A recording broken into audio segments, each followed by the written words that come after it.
responsibility brand. He is a seasoned administrator with several postgraduate work and service experience, cutting across different spheres of life. He is also committed to providing ethical lessons and keeps upgrading the mindset of Nigeria. He is a rare facilitator who has a unique approach to training and mentoring on ethics, focusing on core areas of competencies and attitudinal change, social entrepreneurship, and leadership. And we believe we're going to benefit from the knowledge he's going to share with us today. So please, you can get your pen and your paper, you jot down questions and contributions. If you have question and contribution, you can also raise your hand or drop them on the chat room. I believe we're all going to have an exciting experience. Mr. Chris, you're welcome.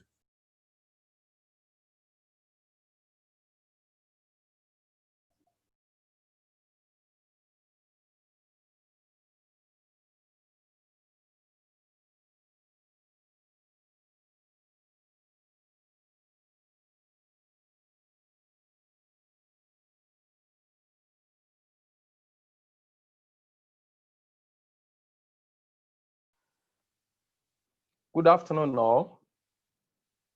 Can you hear me, please? Yeah. Yes. Okay. Good afternoon, everyone. We are welcome to today's section. And as much as possible, we're going to make this presentation a very interactive one. So I'm going to ensure I quickly round up so that we have time for questions, because I believe that we'll do more justice to this topic if we allow for question interaction, because it's a practical essence of our day-to-day life.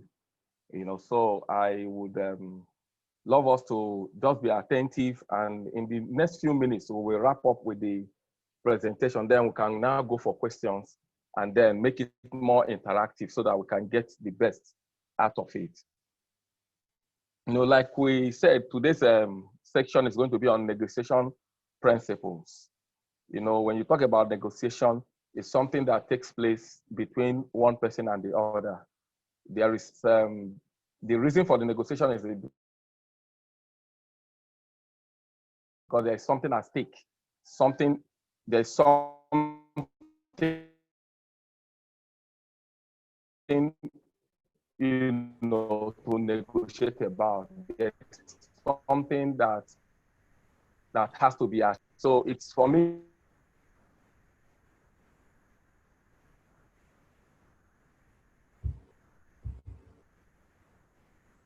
with other people, you relate called internal and external customers. Within the people that work with you from where service is given out are your internal customers. They are your day-to-day workers. They are also your customers, because without them, you cannot produce and you cannot sell. And those people who also need your services are also your customers. They are called the external customers. So whatever we do, and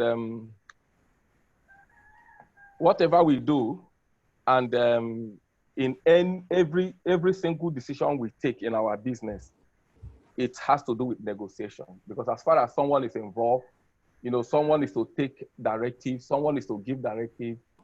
There's a form of negotiation that is taking place between one and the other. So let's look at it, the introduction. Many things about life that is next to human birth. Why I put it this way, next to human birth, revolves around negotiation.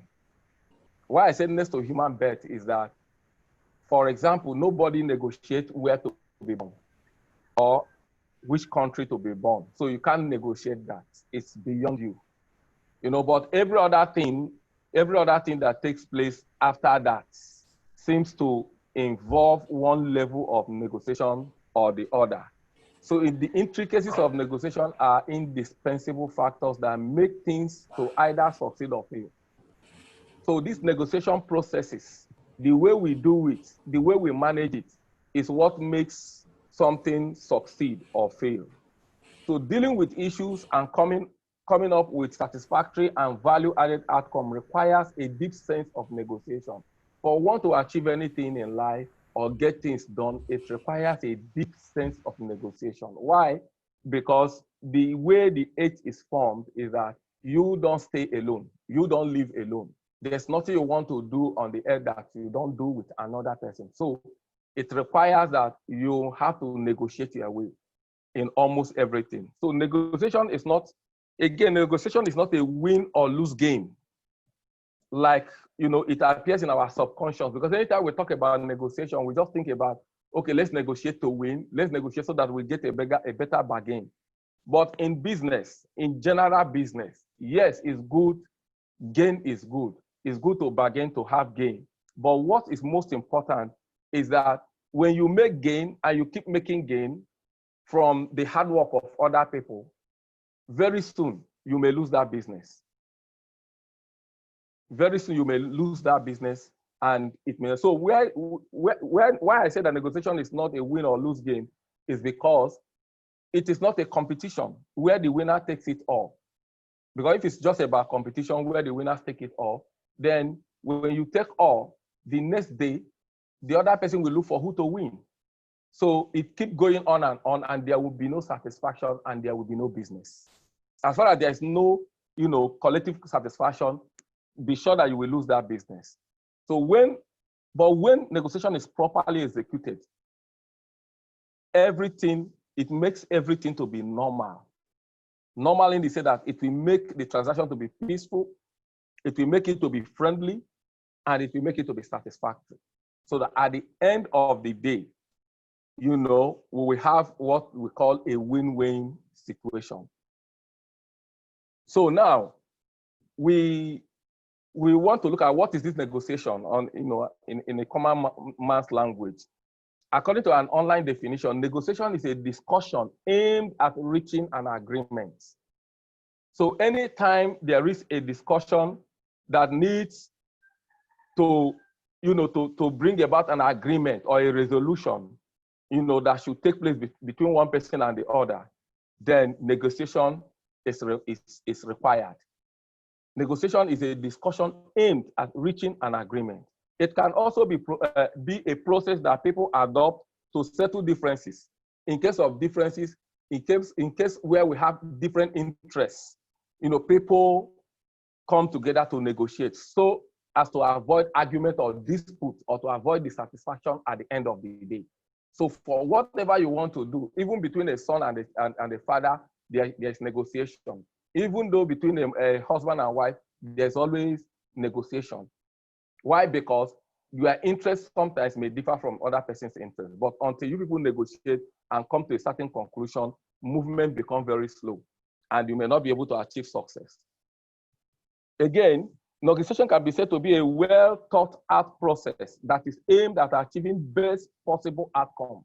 So when you want to get the best possible outcome, it's important that you must engage, you must negotiate, because that is the only way you can get a win-win end result, where all the parties involved in a particular issue, or that in pursuing the same goal, are all satisfied.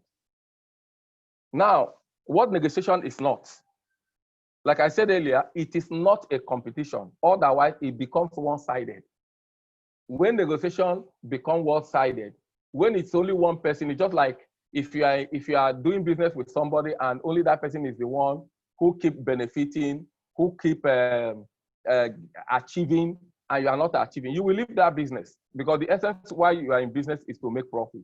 So, but if it's one-sided, if it becomes competition where the winner takes it all, then it becomes one-sided. One person will be one side or one party will be dissatisfied, and the other person is gaining. It does not bring about a business that is successful or that can be sustained. Now, negotiation is not designed to find faults. The essence of negotiation is not for me to find fault or to look at the areas where you have failed. The reason for negotiation is for us to come together and look at possibilities where we can all get the same win-win end results. So otherwise, if it's for fault, And if it encourages failure, it breeds dissatisfaction. Otherwise, there will be dissatisfaction. 3, he said, it is not to take advantage of others. Otherwise, it shortchanges. If the negotiation you are going into is to bring disadvantage to the other person, you are shortchanging someone. And that person you are shortchanging, you cannot shortchange two people, one person 2 times or 3 times. The next time is not ready to deal with you. And then it leads to discontinuity. He doesn't want to continue with you. He doesn't want to continue with the business. He will look for another. You can imagine, or you would be wondering, why is business failing? It's majorly because of lack of, lack of negotiation. Some lack of proper negotiation. Some people on their own, you have a customer today, you sell 1, 2, 3 times to him, and the next time he goes to somewhere, something has happened, there's a dissatisfaction, and there's a break in communication. So that break in communication can be considered as a break in negotiation. Because if he was satisfied, he will keep coming. Again, negotiation is not to be defensive or protective. No. Why it shouldn't be defensive or protective is that in a proper negotiation, we're not looking at who is right or wrong. We're looking at how do we achieve a better result for everyone. So rather than defending yourself or trying to protect your interests, defend, and you become more tuned to what will bring progress for 2 of you. Otherwise, it fails and it suppresses future opportunity. So we'll go to the next slide, which says stages of negotiation.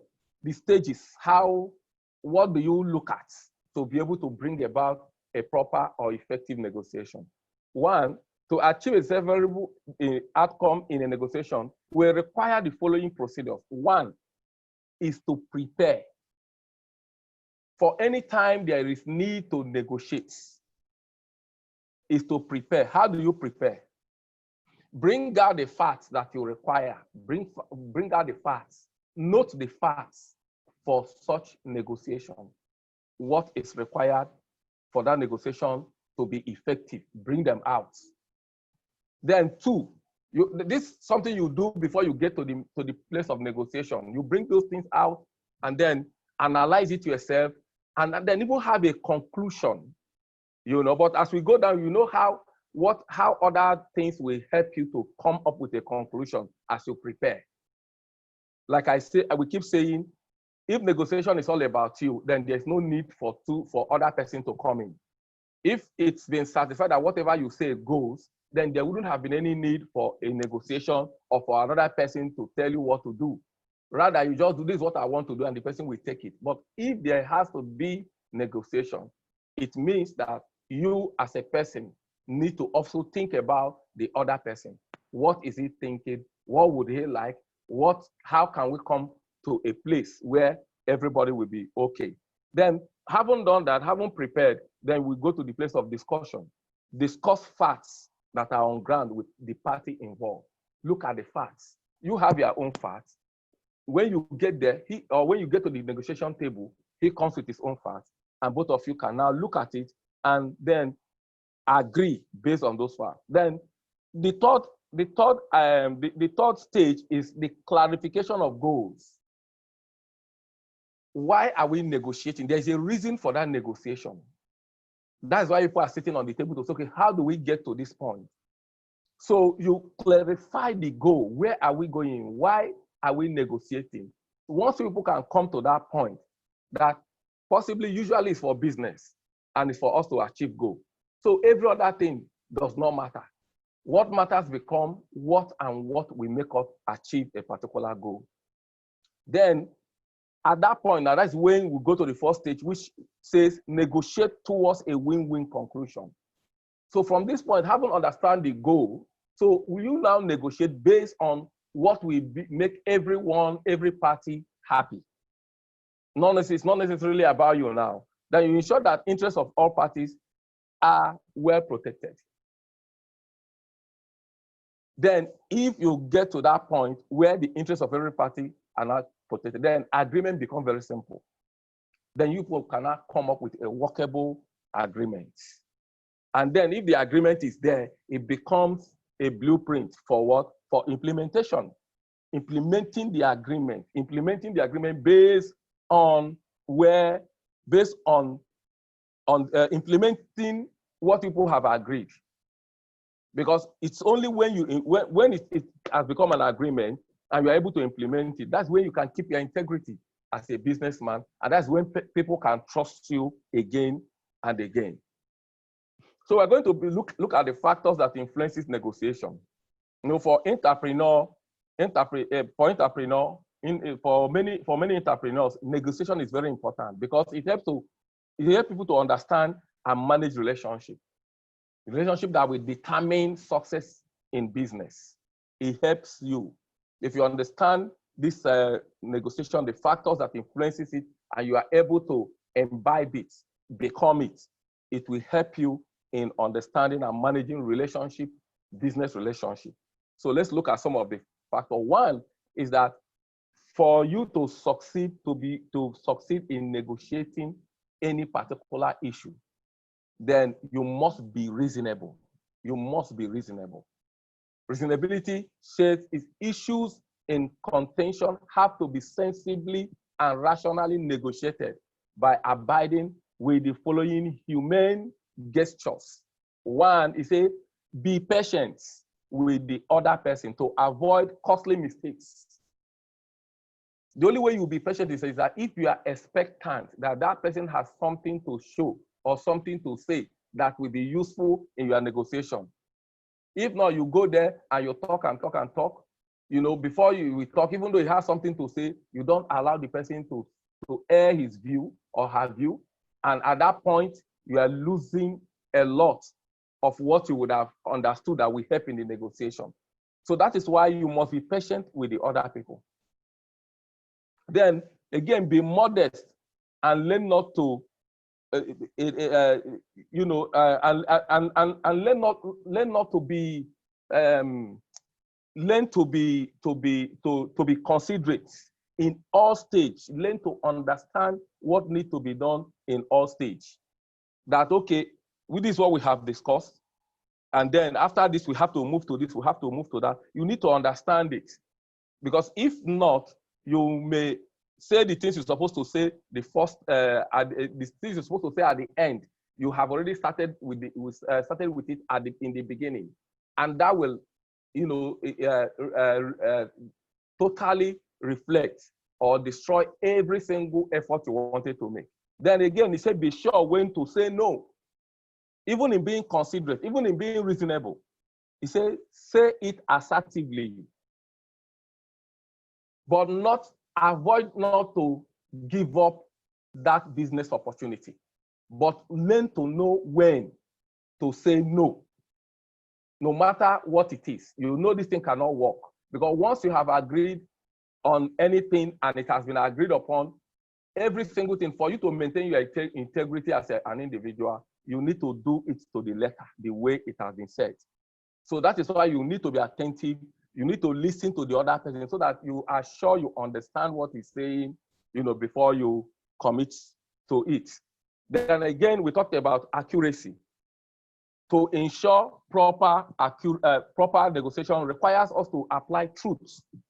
Accuracy means to do things the way it's supposed to do, to apply deep sense of optimism, readiness to give the best of what we have, negotiate from the point of our advantage without also forgetting other people's advantage.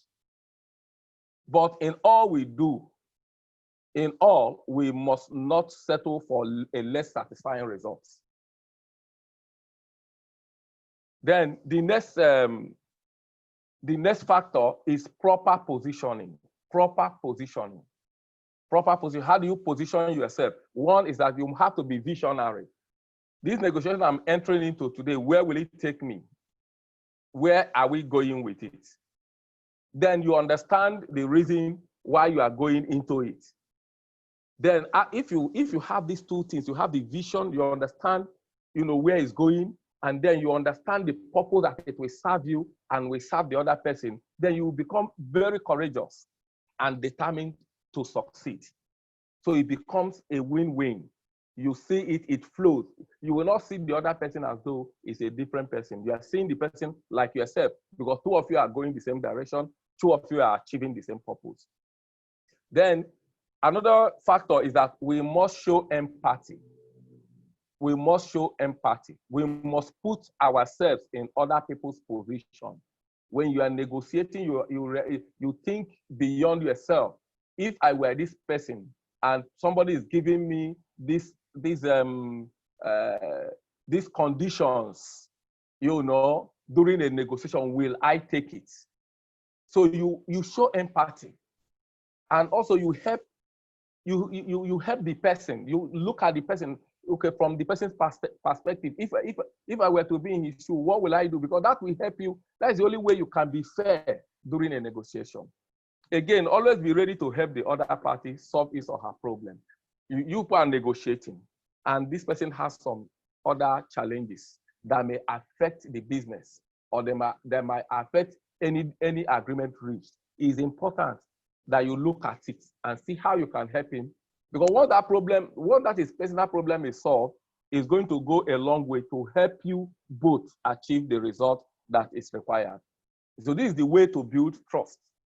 Because when the person during negotiation understands that you are looking out for his own benefit and you are looking out for his own success, it will build trust and it will build confidence to continue. And it definitely, when two of you agree and are working, supporting one another, it must surely lead to a win-win situation. Then the next point here is that we must be proactive. Proactive means that we must think ahead. We must see beyond, what is. We must be able to be ahead of events. Now, I want to go for negotiation. If this negotiation plays out well, or it does not play out, it didn't play out well. So you must have a plan A and plan B. In case if it's not planning out well the way I thought it, I think it would have been. So what do I do? What is the next plan? How do you must be proactive. So you make sure that negotiation did not just fail away, and that opportunity is gone. So you need to be proactive. You need to think ahead. You need to see beyond the normal, to be able to negotiate properly and get results. Then again, the next factor is talking about having the end in mind. Having the end in mind. Whatever you believe that you want to achieve, that will somehow control your emotions towards the things you do to achieve it. If what you have in mind is success, you find out that every single thing you do, you try to ensure that it is successful, because it's from those points of success that you arrive at the bigger point of success. So everything is possible when you believe, and when you work hard to achieve it, everything is possible. So if you believe that as you are going into this negotiation, it's going to be successful, and so your mind will be programmed through what will make it a success. But if also you feel it may fail, and then you may begin to say, okay, whatever, if it fails, it fails. And you will go there, something that's supposed to be positive may turn to negative. So it's very important that we prepare our mind. If if something is going to fail, so why do you even attempt to? You rather not attempt than attempt. I know that attempting is okay, but not attempting with the mind that it will fail. If you have a mind, if you've developed that habit that it will fail, you better hold on until you are ready to make it a success before you go. So it's always better that you have a success end in mind. Let your mind be, programmed to successful outcome before you go into the negotiation. Then another factor that is very important is knowledge and competence. Knowledge and competence on the subject. Whatever you are negotiating on, you must try as much as possible before you go to the negotiation table that you understand, you have full knowledge of what you are negotiating, and then the competencies around it, because that is the only way you will understand you will be sure of whatever this thing you are taking, whatever decision you are taking. If you do not have understanding and you don't understand the way it works, the things that influences it to be successful, then you will go there and you may negotiate. But after the negotiation, during implementation, because you do not have the full knowledge, it becomes difficult to achieve. Then again, is good listening. The next factor, listeners makes a good negotiator. A good listener makes a good negotiator. Ability to patiently listen to other partners during negotiation will encourage him or her to open up the facts. Again, listening more puts you ahead of the other party because you are adding to what you already know. So that's why listening is better. They say good listeners, they have more knowledge than good talkers. Why? Because the more you listen, you add to what you know. So also be warmed by insisting on their opinion, suggestion, and feelings about what is being discussed. Always seek for their opinion, suggestion, and their feelings about what is being discussed, so as to get, their own mind, and then be able to bring them to the final agreement. Then all that is that for negotiation to be successful and sustainable too, parties need to imbibe character that can influence one another. And what is that character? Being patient, all these things that we have highlighted, being patient, being considerate, understanding how to also put their own perspective. And it's all of this you need to, because it supports one another and it influences the other party to also want to be like you. Why negotiation fails? Negotiation fails when we concentrate on self-benefit rather than purpose. So when you are coming to the table of negotiation and it's about what you benefit and not the purpose, it will fail. Then again, it fails when we are aggressive, when we are selfish, and when we care free about the other person. Then lastly, we say when we do not see it in terms of service, in terms of value, and in terms of performance. Because business is about service. It's about providing service, providing product or services to other people. So if the negotiation is not in terms of service to be provided, if it's not about what adds value to other people, if it is not for performance, if it's not something people can lay hold of, no matter how good that negotiation is, no matter how beautiful you put it on paper and you put it in agreement, it will surely fail. Then we want to look at the proofs and the benefit of negotiation. What are the benefits? When properly executed, when negotiation is properly executed, it's the advantages cannot be overemphasized. One is that it gives room for proper self-definition, valuation, and fulfillment. When a matter comes up, when there is an issue that you are negotiating on, when you negotiate with someone, the things he say is what bring out who he is, what he can do, his capacity, and all of that. So it brings a clear self-definition of both parties. It also helps to evaluate both parties. And this evaluation, this self-definition, this evaluation is what brings fulfillment. That's when you can say, yes, I'm ready to go. This is the kind of person I want to work with because I believe in him. I know he has the capacity and all of that. So negotiation also, it enhances interpersonal relationship capacity and capability. Because if it has to be you, if you are negotiating, if you negotiate with people and it helps to build the interpersonal relationship between you and others. Like all the factors we've listed, all the factors that influences negotiation. If you understand them and you put them into practice, it will enhance your interpersonal relationship with people and with your business partners. Again, the third one is that it helps to better appreciate goals and visions. Because when you have a goal and a vision, or where you are going, or a purpose that you want to achieve, and now you are able to put it together on your own. But when you now come to a place where other people have to lend their voices and bring out what they think is right, it further expands the goal, and it adds more value to the vision, to the objective, and to where you are going. They say one person will do more, two people will do much more. Then 4, it enlarges perspective, greater focus, and motivation.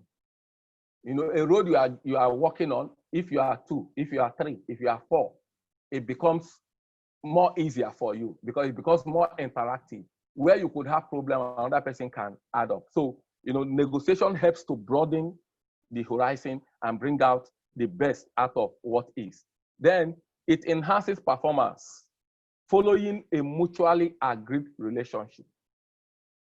Why is that? When you are coming on a negotiation table, there's something you have and there's something the other person has. So that thing you have and that thing the other person has is coming together, is already giving more relevant to what people want to do. Because it's a mutual beneficial agreement, it's a mutual business relationship. Everybody will work to ensure that there is success. Then 7, it turns every situation into an advantage and challenges into results. Why? Because there are areas you are not perfect in. The reason you need the other person, the reason people are negotiating is because he has competence in those areas. So what it will do is that it will bring an advantage and then turn their challenges into results. Those things you cannot do alone, another person will come to help to cover up those areas of incompetence. Then 8, it adds value to others and encourage teamwork. It adds what you have is what you are adding to the other person. And what he has or what she has is what is adding to you. So you realize that in doing that, you are adding value. And it's creating an atmosphere of teamwork that can lead to more business expansion.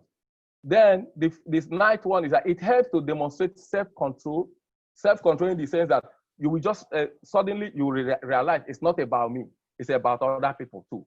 So you have that self-control. It helps to build relationship and it helps to ensure harmony in that relationship. Then lastly, it helps to break limits.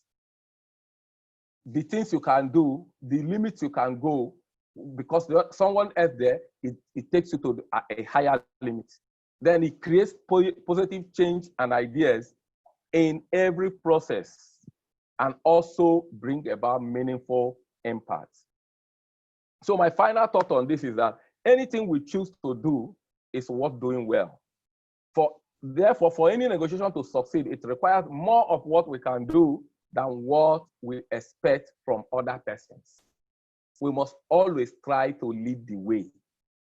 When we are going for a negotiation, when it's about other people, when it's about collective this thing, look at it from the point of what can I bring in? What am I bringing in? Bring all you can bring in. Don't hide anything. Because what you are doing is that as you do that, the other person will see you and want to do even much more. When we have done our part, like I said, then our partner will not hesitate to go the extra mile so that to bring what he has on to add to what you have. So negotiation, for us to properly negotiate, it is very, very important that we become a people who are ready to truly give what we have, bring what we have, even though you are 2 or 3. What you have can make the other 3, can turn around the lapses other people have, and before you know it, it becomes a great achievement that when you look back at where you started, you would have wondered, if I didn't start this business, if I didn't understand that this thing works like this, maybe we wouldn't have gotten to where we are. I want to say finally that if our business depends on the patronage of others and what others can help us also achieve, then we need to be absolutely flawless to ensure that grounds already gained are not lost. So I want to thank you for listening, and I am open to questions because, like I said, I want it to be more interactive, and that's why I just quickly wrap up what we have on the slide so that we can get questions and then talk about it, and then before the closing time. Thank you so much for this.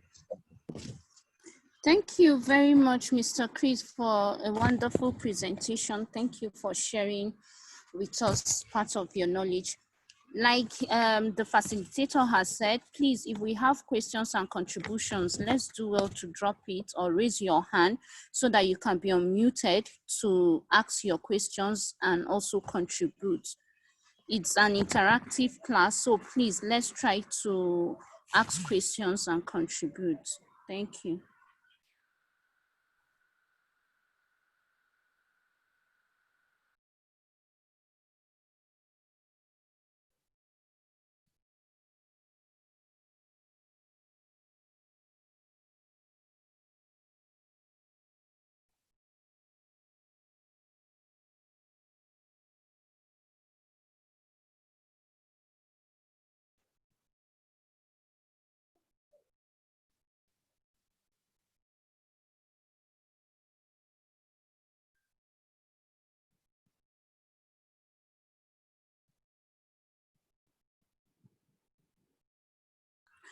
Okay, I think that we don't have much questions. Nobody is raising up their hand and nobody is putting up any comment on the chat box. Once again, Mr. Chris, thank you very much. At least we now know the factors that influence negotiation. We now know that we must be reasonable, we must be patient and considerate. We must be sure to when to say no. And also empathy. We have to always think beyond ourselves when we're having any negotiation. We should also be ready to help the other party during negotiation. At least these are quite a lot of take homes that we all have, myself in particular, I have jotted down. And I believe adding this to any startup or existing business will actually go a very, very long way. And we now know that for most of the benefits, it helps us to enhance performance, which is very key. It will help you to evaluate performance and others. Thank you very, very much for this wonderful presentation. It's quite rich and very resourceful. Yeah, thank you so much. Yes. I don't know if some, okay. Okay, I'm seeing something.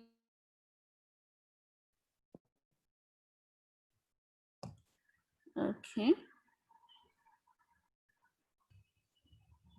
Okay, most people are actually appreciating the presentation we have from, she's like, thank you for the presentation. You have amplified what we know and must continue to do to achieve a win-win outcome.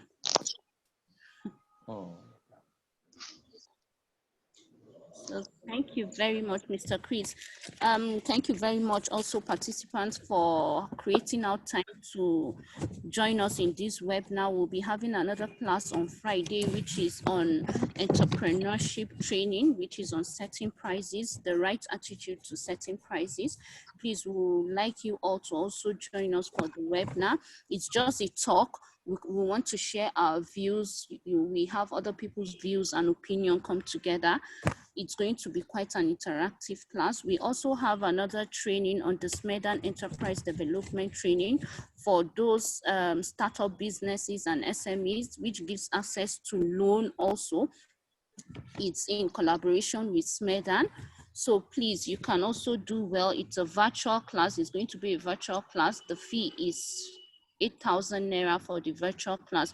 You can also do well to send us a message if you're interested in any of the upcoming training also.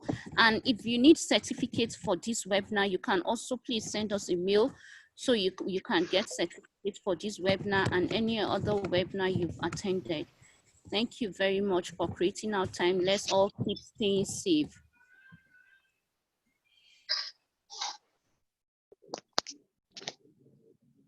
Okay, thank you so much.